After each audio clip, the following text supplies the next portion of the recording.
మీరు ఇలా పైకి అంటుంటే సో ఇప్పుడు మనకి హ్యాండ్ అనేది ఇటు ఇక్కడ సింబల్ చూడొచ్చు, హ్యాండ్ టూ డిఫరెంట్ సింబల్ చూపిస్తాయి. సో అప్ అండ్ డౌన్ అని. సో అప్ పడితే పైకి అనాలి, అండ్ డౌన్ పడితే మీరు కింద కనొచ్చు అనమాట. సిరీస్ నేను తాకుండానే ఫోను ఇలా స్వైప్ అయిపోతుంది. ఇది మనకి 45 సెంటీమీటర్స్ వరకు అయితే వర్క్ అవుతుంది అనమాట. అంటే కేవలం మీకు 10,600కే ఎయిర్ గెస్సెస్ వస్తాయి. గాల్లోనే మీరు మాట్లాడుకోవచ్చు, గాల్లోనే పనులు చేసుకోవచ్చు. అలాగే మీకు 120 Hz రిఫ్రెష్ రేట్ ఉన్న ఫుల్ హెచ్డీ డిస్ప్లే వస్తుంది. ఇది ఎంత క్వాలిటీ డిస్ప్లే అంటే ఆ బడ్జెట్ సెగ్మెంట్ బెస్ట్ డిస్ప్లే అని చెప్పొచ్చు. అలాగే మీకు ఫాస్టెస్ట్ 5G ప్రాసెసర్ వస్తుంది. అలాగే దీంట్లో మీకు 45 వాట్ ఫాస్ట్ ఛార్జర్ వస్తుంది. మీకు 45 మినిట్స్లోనే ఫుల్ అయిపోతుంది 5000 mAh battery. So unique design వస్తుంది. ఈ డిజైన్తో ఏ ఫోన్ కూడా మీకు దరిదాపులేదు. ఖచ్చితంగా ఇది మీకు డీల్ బ్రేకర్ అని చెప్పొచ్చు లుక్స్ పరంగా. ఇవన్నీ ఉన్న ఈ ఫోను మీకు కేవలం 10,600. సో ఇన్ కేస్ మీరు ఒక మంచి బడ్జెట్ ఫ్రెండ్లీ 5G ఫోన్ కోసం చూస్తున్నట్టయితే ఇది మీకు పర్ఫెక్ట్ చాయిస్ అవుతుందో లేదో వీడియో లాస్ట్ వరకు చూస్తే మీకైతే అర్థమవుతుందంట. ఏం లేదు, మొబైల్ వచ్చేసి రియల్మీ 12X అనమాట. సో ఇది రీసెంట్గా లాంచ్ అయింది. నా దగ్గర నుంచి 3 days నుంచి అయితే ఉంది. ఈరోజు నేను మీకు ఈ వీడియోలో నాకు నచ్చిన ప్రోస్ అండ్ కాన్స్ గురించి మాట్లాడుతాను. ఈ 3 days నా యూజర్ ఎక్స్పీరియన్స్ మాత్రమే మాట్లాడుతాను. ఇది రివ్యూ కింద కన్సిడర్ చేస్తారో లేదో నాకు తెలియదు. బట్ ఒకవేళ ఈ మొబైల్ కొనాలంటే మాత్రం ఈ వీడియో మీకు ఎంతైనా హెల్ప్ అవుతుంది. మరి ఇంకేమాత్రం లేట్ చేయకుండా వీడియోలోకి వెళ్ళేసి ఫటాఫట్ దీంట్లో ఉన్న ప్రోస్ ఏంటి కాన్స్ అని చూసేద్దాం. వచ్చేయండి. మొట్టమొదటిగా మనం మాట్లాడుకోవాల్సి వచ్చింది దీని డిజైన్ అనమాట. యూనిక్ లుక్స్ ఉంటాయి. డిజైన్ పరంగా అయితే చాలా బాగుంటుంది. బ్యాక్ సైడ్ ఆ కెమెరా బంప్ కానీ సర్క్యులర్ బంప్గా ఇది వచ్చేసి మీకు ఏదో వాచ్ నుంచి ఇన్స్పైర్ అయ్యని చెప్తున్నారు. అలాగే మనకి బ్యాక్ సైడ్ ఆ లైన్స్ కానీ అలాగే ఇది బ్రష్డ్ మ్యాట్ ఫినిష్ లాగా అయితే ఉంటుంది అనమాట. కానీ మొత్తం కూడా పాలికార్బోనేట్ బాడీయే. చూడడానికి అయితే డిఫరెంట్ మొబైల్లో ఉంటుంది. ఇది 10,000, 15,000, 12,000 ఫోన్ అంటే ఎవరు నమ్మరు. 20,000 ఫోన్ అనుకుంటారు. ఆ రేంజ్ బిల్డప్ అయితే ఈ ఫోన్లో ఉందన్నమాట. ఖచ్చితంగా లుక్స్ పరంగా నేనైతే 10కి 10 ఇస్తాను. అండ్ ఇన్ హ్యాండ్ ఫీల్ బాగుంది. లైట్ వెయిట్ ఉంటుంది. 186 grams ఉంటుంది. 5000 mAh బ్యాటరీ ఉన్నా కూడా. అలాగే ఇది చాకోబోర్ డిజైన్ ఫోన్ అని చెప్పొచ్చు. మనం ఇలా పెడితే ఇలా నిలబడిపోతుంది అనమాట. దట్స్ ఇట్, ఇలా నిలబడిపోతుంది. సో చెప్పాలంటే ఇన్ హ్యాండ్ ఫీల్ అయితే మాత్రం చాలా బాగుంది. 7.98 mm థిక్నెస్ కూడా వస్తుంది అనమాట. సో ఓవరాల్గా లుక్స్ పరంగా అయితే ది బెస్ట్ మొబైల్ అని చెప్తాను ఆ బడ్జెట్లో ఎస్పెషల్లీ. ఇక్కడ రెండు దీంట్లో నాకు నెక్స్ట్ నచ్చిన డిస్ప్లే గురించి మాట్లాడే డిస్ప్లే అయితే మాత్రం one of the segment best అని చెప్తాను. 120 Hz రిఫ్రెష్ రేటు. ఇది ఎల్సీడీ డిస్ప్లేనే కానీ 120 Hz రిఫ్రెష్ రేట్తో full HD plus resolution 6.72 inches ఆ బడ్జెట్లో ఏదైనా వస్తుందా అంటే మనకు ఆ బడ్జెట్లో ఏది కనిపించదు అనమాట. కాబట్టి నాకు తెలిసి అక్కడ 90 Hz AMOLED డిస్ప్లే ఒక 14-15 వేల దగ్గర సామ్సంగ్ F15లో వస్తున్నప్పటికి కూడా ఇదైతే మీకు 10,600కే 120 Hz రిఫ్రెష్ రేట్ డిస్ప్లే వస్తుంది. అదే మనకి మోటో G సిరీస్లో మనకి హెచ్డీ డిస్ప్లేతో ఫోన్ వస్తుందంట 4GB ర్యామ్తో. సో దాంతో కంపేర్ చేస్తే the best and way best అని చెప్పొచ్చు. డిస్ప్లే మీకు వైడ్ వన్ ఎలవన్ సపోర్ట్ ఉంటుంది. మంచి క్వాలిటీ డిస్ప్లే అనమాట.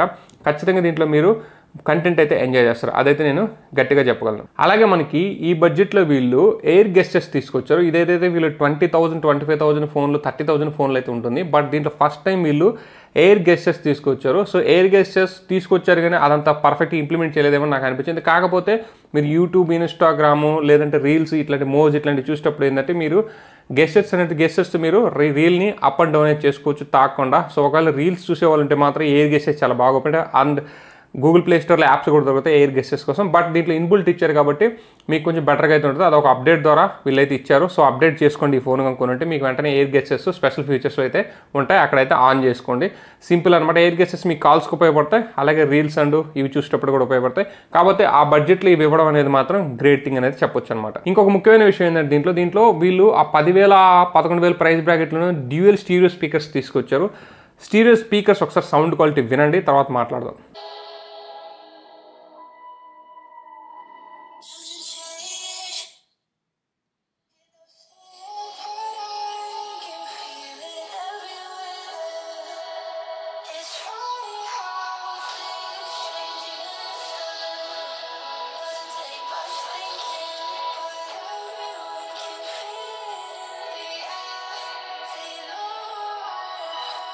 డ్యూయల్ స్టీరియో స్పీకర్స్ చాలా బాగా ఇంప్లిమెంట్ చేశారు. 200% వాల్యూమ్ బూస్ట్ కూడా ఇచ్చాడు. కొంచెం 200% వాల్యూమ్ బూస్ట్ చేసినప్పుడు ట్రబుల్స్ ఎక్కువగా వినిపిస్తున్నాయి. సౌండ్ అయితే డిస్టర్బెన్స్ అయితే వస్తుంది. వచ్చినప్పుడు కూడా డ్యూయల్ స్టీరియో స్పీకర్స్ అనేవి మాత్రం ఆ బడ్జెట్లో ఇవ్వడం one of the best thing అని చెప్పచ్చు. అలాగే దీంట్లో 3.5 mm జాక్ మిస్ చేయలేదు. సెకండరీ నాయిస్ క్యాన్సిలేషన్ మైక్ కూడా ఇచ్చారు. అది కూడా దీంట్లో one of the beautiful thing అని చెప్పొచ్చు. ఖచ్చితంగా ఇది ఒక మల్టీమీడియా మొబైల్ అని చెప్పొచ్చు. దీంట్లో డిస్ప్లే కానీ స్పీకర్ క్వాలిటీ కానీ ఇవన్నీ కూడా మీకు ఖచ్చితంగా ఆ బడ్జెట్లో 100% సాటిస్ఫై చేసే అంశాలు అనమాట. దీంట్లో నెక్స్ట్ మనం మాట్లాడుకోవాల్సిన అంశం వచ్చేసి కెమెరా అని చెప్పొచ్చు. దీంట్లో మనకి 50 MP బ్యాక్ సెన్సర్ ఇచ్చారు. f1.8 అపరేచర్ వస్తుంది. ఫ్రంట్ 8 MP సెన్సర్ ఇచ్చారు. దీంట్లో బ్యాక్ సెన్సర్ నుంచి వచ్చే పిక్స్ మాత్రం చాలా బాగున్నాయి, ఖచ్చితంగా బడ్జెట్లో బెస్ట్ అని చెప్పొచ్చు. నేను కొన్ని పిక్స్ మీకు ఇక్కడ డిస్ప్లే చేస్తాను, లాస్ట్లో ఇంకొన్ని పిక్స్ డిస్ప్లే చేస్తాను, వీడియో కూడా డిస్ప్లే చేస్తాను.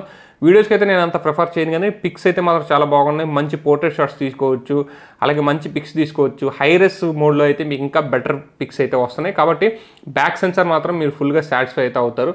ఇక ఫ్రంట్ సెన్సార్ విషయానికి వస్తే మాత్రం ఫ్రంట్ 8 MP సెన్సార్ ఇచ్చారు. ఈ సెన్సార్ అయితే ఓకే అని చెప్పొచ్చు. I'm not satisfied with front sensor. ఒక్కొక్కసారి పిక్స్ బాగా వస్తున్నాయి, ఒక్కొక్కసారి బాగా రావట్లేదు, అంత క్వాలిటీ అయితే లేదు, వైట్ స్టోన్ అయితే వస్తుంది. సో బ్యాక్ సెన్సార్ మాత్రం అదిరిపోయింది. ఇంక లాస్ట్లో 2 MP సెన్సార్ ఒకటి ఉంటుంది, అది మనకు అనవసరం, పెద్ద యూజ్ కూడా ఉండదు. బట్ కెమెరాలుగా చెప్పాలంటే 50-50 అనమాట. బ్యాక్ సెన్సార్ బాగుంది, ఫ్రంట్ సెన్సార్ యావరేజ్ అనమాట. ఒకవేళ మీరు బ్యాక్ సెన్సార్ మెయిన్ ప్రయారిటీ అనుకుంటే ఈ ఫోన్ ఖచ్చితంగా అక్కడ కూడా మిమ్మల్ని సాటిస్ఫై చేస్తుంది, అక్కడ కూడా టిక్ మార్క్ పడుతుంది అనమాట. అనదర్ ఇంపార్టెంట్ థింగ్, ఈ ఫోన్లో వచ్చేసి 45 వాట్ ఫాస్ట్ ఛార్జర్ బాక్స్లో ఇవ్వడం జరిగింది. అలాగే దీంట్లో 5000 mAh బ్యాటరీ ఇవ్వడం జరిగింది.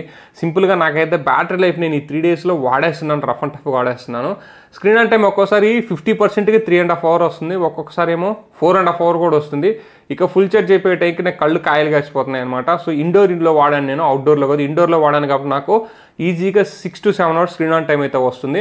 అవుట్డోర్కి వెళ్తే అది 5.5 hours అయితే అవ్వచ్చు, ఎందుకంటే ఇది అమోలెడ్ డిస్ప్లే కాదు కాబట్టి. కొంచెం అవుట్డోర్కి వెళ్ళినప్పుడు అయితే మనకి దీంట్లో 950 nits హై బ్రైట్నెస్ ఉండడం వల్ల కొంచెం మనకి అవుట్డోర్కి వెళ్ళినప్పుడు తొందరగా డ్రైన్ అయితే అయిపోతుంది. దీంట్లో బ్రైట్నెస్ అయితే చాలా ఎక్కువ ఉంది. సో ఈ డిస్ప్లే అయితే సూపర్ బ్రైట్ అయితే ఉంటుంది. ఎండ్లో కూడా మీరు దీన్ని ఈ డిస్ప్లేని అయితే వాడుకోవచ్చు అనమాట. సో బ్యాటరీ పరంగా, బ్యాటరీ లైఫ్ పరంగా కూడా నాకు ఈ 3 days ఆఫ్ యూసేజ్లో నన్ను సాటిస్ఫై అయితే చేసింది. ఖచ్చితంగా మీరు మార్నింగ్ నుంచి ఈవినింగ్ వరకు ఫుల్ ఛార్జ్ మీద దీంతో రన్ చేసుకోవచ్చు. తర్వాత మీరు వచ్చి ఫాస్ట్ ఛార్జర్ ఎట్లాగా 45 వాట్ ఇచ్చారు దీంట్లో. సో మీరు ఛార్జ్ పెట్టుకున్నారంటే మీకు ఒక 45-50 minutesలో ఈజీగా ఫుల్ అయిపోతుంది. నేనైతే 0 to 100 ఎప్పుడు ఛార్జ్ చేయలేదు. ఈ 3 daysలో నేను 40-30 అట్లా ఉన్నప్పుడు ఛార్జ్ చేస్తాను. నాకైతే అలా వెళ్ళేసి వాష్రూమ్కి వచ్చే లోపల అటు ఇటుగా ఫుల్ అయిపోతుంది అనమాట. కాబట్టి బ్యాటరీ లైఫ్ కూడా దీంట్లో ఒక ప్రో అని చెప్పొచ్చు. దీంట్లో మీకు వచ్చేసి 2 SIMs అయినా వేసుకోవచ్చు, లేదా ఒక సిమ్ ఒక మెమరీ కార్డ్ అయినా వేసుకోవచ్చు. నేను ప్రజెంట్ అయితే 1 SIM and 1 మెమరీ కార్డ్ అయితే వేస్తున్నాను. అండ్ మీరు లేదంటే 2 SIMs అయినా వేసుకోవచ్చు. డ్యూయల్ 5G సపోర్ట్ చేస్తుంది. అండ్ అది కూడా దీంట్లో మనకి బెస్టింగ్ అని చెప్పొచ్చు. ఇంకా అడిషనల్ ఫీచర్స్లో చాలా ఫీచర్స్ అయితే ఉంటాయి. ఇంక రియల్మీ ఇవో చెప్పాల్సిన, ఇది రియల్మీ UI 5.0 Android 14 అయితే వస్తుంది. వీళ్ళు మీకు చెప్పాల్సిన OnePlus, రియల్మీ ఇవన్నీ కూడా, ఒప్పో కూడా, ఇవన్నీ కూడా యూఐస్ అయితే కొంచెం అటు ఇటుగా ఫిల్టర్ చేసి అలాగే ఉంటాయి. కొన్ని స్పెషల్ ఫీచర్స్ దీంట్లో ఉంటాయన్నమాట. కొన్ని gestures, double tap to open, double tap to lock, ఇట్లాంటివన్నీ కొన్ని ఉంటాయి. సో UI మాత్రం, రియల్మీ UI 5.0 మాత్రం కొంచెం బెటర్ అయింది. అది కూడా మనం చెప్పొచ్చు out of the box Android 14తో వస్తుంది కాబట్టి అది కూడా మనకు ఒక ప్రో కింద కన్సిడర్ చేయొచ్చు. మళ్ళీ మనం అప్డేట్స్ కోసం ఎదురు చూడాల్సిన అవసరం ఇంకొక 5-6 నెలలు. అండ్ UI అయితే నేను ఈసారి రియల్మీ UI కొంచెం సాటిస్ఫై అయితే చేసింది, మరీ అంత డల్ అయితే లేదు. అండ్ ర్యామ్ మేనేజ్మెంట్ అయితే మొబైల్లో బాగుంది, ర్యామ్ మేనేజ్మెంట్ కూడా బాగుంది. ఈ 3 daysలో నాకు ఎక్కడ ఒక 4-5 యాప్స్ అయితే బ్యాక్ ఎండ్లో లోడ్ చేసుకుంటుంది. ర్యామ్ మేనేజ్మెంట్ కూడా మనకి ఇక్కడ టిక్ మార్క్ అయితే పడుతుంది అనమాట. UI కూడా నేనైతే కొంచెం ఈసారి రియల్మీ UI సాటిస్ఫై అయ్యాను. కాన్ సెక్షన్లో UIకి ఒక చిన్న కాన్ ఉంది, అదే కాన్ సెక్షన్లో మాట్లాడతాను. అండ్ నెక్స్ట్ మనం ఓవరాల్గా చూసుకుంటే ప్రతి ఫ్యూచర్ దీంట్లో మీకు ఏదైతే ఒక కామన్ మ్యాన్కి కావాలో ప్రతి ఫీచర్ దీంట్లో ఉంది. ఎంటర్టైన్మెంట్ పర్పస్ కావచ్చు, గెస్చర్స్ కావచ్చు, ఎయిర్ గెస్చర్స్ కావచ్చు, బ్యాక్ కెమెరా కావచ్చు, లుక్స్ కావచ్చు, అలాగే ఫాస్ట్ ఛార్జర్ కావచ్చు, 5G కావచ్చు, అన్నీ ఉన్నాయి. అండ్ మనకి దీంట్లో ప్రప్రథమంగా మనం కాన్ సెక్షన్లోకి వస్తే మాత్రం, కాన్ సెక్షన్లో నేను ఒక 3 కాన్స్ అయితే చెప్తాను. ఇది కాన్స్ అంటే ఈ 3 daysలో అబ్జర్వ్ చేస్తాను, ఫ్యూచర్లో మారొచ్చు. సో ఫస్ట్ వచ్చేసి UIలో వీళ్ళు ఎక్కువ బ్లోట్వేర్ అనేది తీసుకొస్తున్నారు. నేను కొన్ని అన్ఇన్స్టాల్ చేశాను, అండ్ అన్ఇన్స్టాల్ చేసినప్పటికి కూడా ఇవి మళ్ళీ వస్తున్నాయి. మీరు యాడ్స్ అవన్నీ ఆఫ్ చేసుకోండి, అయినా సరే వస్తున్నాయి. UIలో ఆ యాప్స్ని అయితే అన్ఇన్స్టాల్ చేసుకోవడం తప్పనిసరి. కొంచెం బ్లోట్వేర్ అయితే ఎక్కువ తీసుకొస్తున్నారు రియల్మీ వాళ్ళు. అలాగే గ్లాన్స్ స్క్రీన్ అయితే ఆటోమేటిక్గా ఆన్ అయిపోతుంది, అది కూడా దీంట్లో కొంచెం ప్రాబ్లమేటిక్గా ఉంది. ఇక ప్రాసెసర్ గురించి మాట్లాడితే నేను ప్రోలో అని చెప్పను, కాన్ అని చెప్పను, బట్ నేను కొంచెం కాన్ కింద చెప్తాను. 6100+ అనేది డైమెన్సిటీ 6nm మీద బిల్డ్ అయింది. ఇది అప్రాక్సిమేట్గా 4 lakhs వరకు Android అయితే స్కోర్ చేస్తుంది. డే టు డే టాస్క్ అయితే ఏం మీరు జంకాల్సిన అవసరం లేదు, ఫ్రీగా ఆడేసుకోవచ్చు. మీరు డే టు డే టాస్క్లు, ఎంటర్టైన్మెంట్ కావచ్చు, చాటింగ్ కావచ్చు, అదర్వైజ్ ఇంకా మూవీస్ చూడటం, ఇవన్నీ కూడా మీకు చాలా బాగా రన్ అవుతున్నాయి, స్మూత్గా రన్ అయిపోతున్నాయి. కాకపోతే మీరు గేమ్స్ విషయానికి వస్తే దీని నుంచి నేను సబ్వే సర్ఫర్స్ ఆడాను, ప్రాబ్లమ్ ఏమి అనిపించలేదు. క్యాండీ క్రష్ ఇట్లాంటి చిన్న గేమ్స్ ఆడాను. నేను పబ్జీకి 10,000 ఫోన్లో ఎక్స్పెక్ట్ చేస్తుంటే అది మన మూర్ఖత్వం అయితే అవుతుంది అనమాట.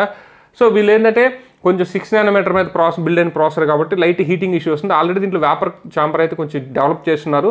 ఈ 3-4 daysలో నేను పెద్ద హీటింగ్ ఇష్యూ నోటీస్ చేయలేదు. ఛార్జింగ్ పెట్టినప్పుడు లైట్ హీట్ అయితే అవుతుంది. బట్ కానీ మీడియాటెక్ ప్రాసెస్ 6nm కాబట్టి ఫ్యూచర్లో ఖచ్చితంగా దీని నుంచి హీటింగ్ ఇష్యూ వచ్చే అవకాశం ఉంది. ఐఎమ్ నాట్ షూర్ 50-50 అని చెప్తాను.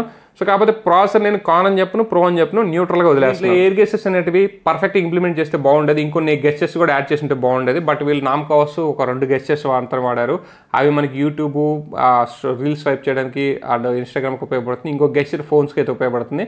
సో ఈ యూట్యూబ్కి వీటికైతే ఒక రకంగా వర్క్ అవుతుంది, కానీ ఫోన్స్ అప్పుడైతే అంత పర్ఫెక్ట్గా వర్క్ అవ్వలేదు. నేను అంత ఇంటెన్షనల్గా ట్రై చేయరు ఎవరు, ఎందుకంటే ఫోన్ వచ్చినప్పుడు అది ఎత్తాలని ఇంటెన్షన్ ఉంటారు కానీ ఎయిర్ గెస్టర్ కోసం వెయిట్ చేయరు. ఎందుకంటే దీంట్లో ఇచ్చిన 8 MP సెన్సార్ కాబట్టి మనకి ఫ్రంట్ అంత పర్ఫెక్ట్గా పిక్ చేయలేదు హ్యాండ్ని.